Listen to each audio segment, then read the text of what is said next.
আসসালামু আলাইকুম প্রিয় ভিউয়ার্স, আশা করি সবাই ভালো আছেন। চলে আসলাম আরো একটি নতুন ব্লগ নিয়ে। আজকের এই ব্লগটি খুব ইন্টারেস্টিং হতে যাচ্ছে, কারণ আমি বর্তমানে আছি টাঙ্গাইল মধুপুরের আনারস চত্বরে।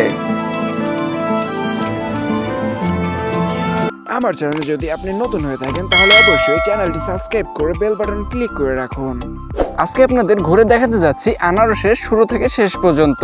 এখানে নতুন করে যেসব আনারসের চারা লাগানো হয়েছে সেগুলো এখন একদম চোখে দেখার মতো হয়ে উঠেছে। দেখতেই পাচ্ছেন ভিউয়ার্স, এই চারাগুলো খুব বেশি দিন আগে লাগানো হয়নি, এখন থেকে প্রায় 15 দিন আগে এই চারাগুলো রোপণ করা হয়েছে। তো এখন আমি সামনের দিকে যেয়ে আপনাদের আরো একটি বাগান দেখাবো, যে বাগানের চারাগুলো এখন থেকে প্রায় 11 মাস আগে রোপণ করা হয়েছে। আর আমি মালিকের কাছ থেকে জানতে পারলাম ওই বাগানের চারাগুলোতে অলরেডি ফুল থেকে ফল পর্যন্ত চলে এসেছে। তাই দেরি না করে এখনই আপনাদের আমি সেই বাগানে যেয়ে চারপাশ ঘুরে দেখাবো। চলে আসলাম সেই বাগানটিতে। এখন আমি আপনাদের জুম করে দেখাবো যে আনারসের ফুল এবং ফল ছোট থাকতে কেমন লাগে দেখতে। দেখতেই পাচ্ছেন ভিউয়ার্স, প্রত্যেকটি গাছে ছোট ছোট একটি করে আনারস দেখা যাচ্ছে। ছোট অবস্থাতে এগুলোকেই বলে আনারসের ফুল। এই এক একটি আনারস বড় সাইজ পর্যন্ত যেতে প্রায় 18 মাস সময় লাগে খাওয়ার উপযুক্ত হতে। অর্থাৎ আমি জমির মালিকের কাছ থেকে যতটুকু জানলাম, একটি আনারস গাছ লাগানোর ঠিক 18 মাস পরই খাওয়ার উপযুক্ত ফল দেখা যায় গাছে। চারপাশের পরিবেশটা আসলেই দেখার মতো। যেদিকে তাকাচ্ছি শুধু আনারসের বাগান। আমি সামনাসামনি ভাবে কখনো আনারসের এই গাছগুলো দেখিনি, এবং কি আনারসের ফুল ফল কোনোটাই সামনে অবস্থায় দেখিনি। এইবারই ফার্স্ট টাইম আমি দেখতেছি,